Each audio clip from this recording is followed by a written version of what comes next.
And now it's time for sports with Mike Trico, and you've got a hot story on the Mets here. They doing all right? Well, JR, it's a tough start for the Mets. You know, we start with baseball, where the New York Mets opened at home for the second straight year against the St. Louis Cardinals, JR. And as we move over here, we'll tell you that it was a rematch of last year's National League East pennant chase towards the end of the season.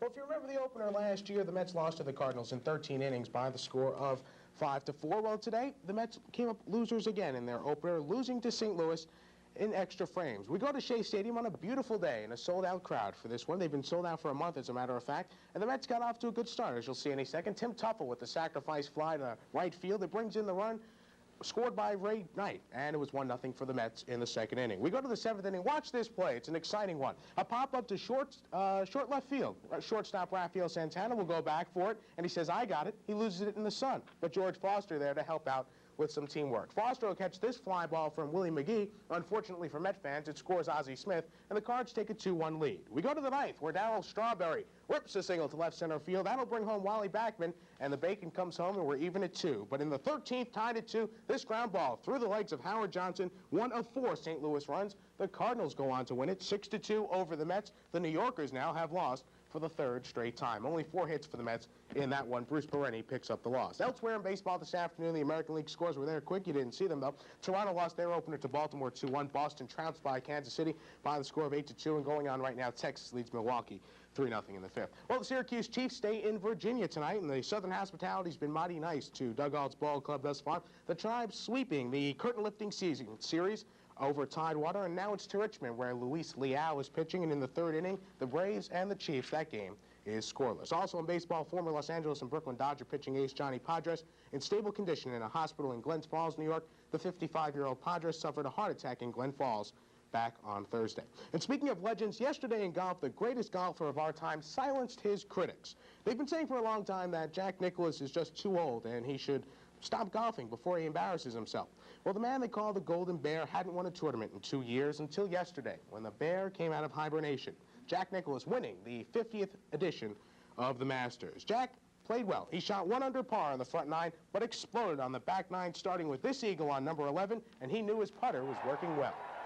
My putter was working the right way, and, you know, it's kind of funny. I haven't been able to make my putter work until I get myself into pressure situations. When I get in pressure situations, it seems to work better. I guess maybe, you know, you need some things to charge you up sometimes, and certainly I got charged up today.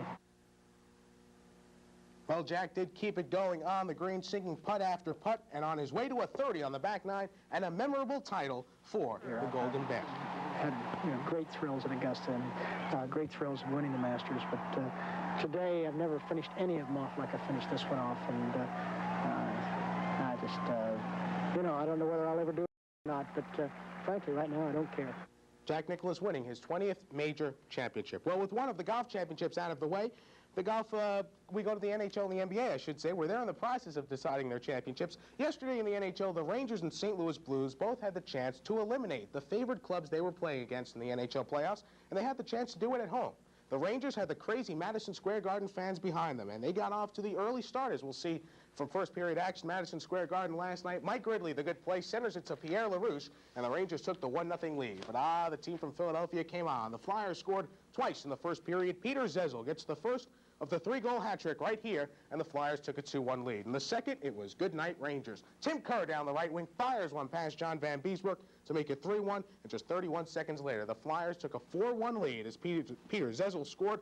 The Flyers win Game 4 of the series, tied at 2 with the 5th game coming up in Philadelphia. Warren Henning also happy his Minnesota North Stars forced a Game 5. That goal by Brian gave Minnesota a 7-4 win over St. Louis.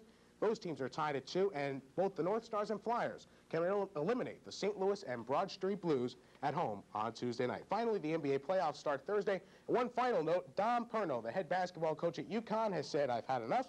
He's resigning from Storrs, Connecticut. That's the 3rd Big East coach to jump ship this year. The SU lacrosse team still number 1 off the big win against Cornell, and the Orangemen will take on Air Force in the Dome Thursday, and that is it in sports, JR. Thank you very much, Mike.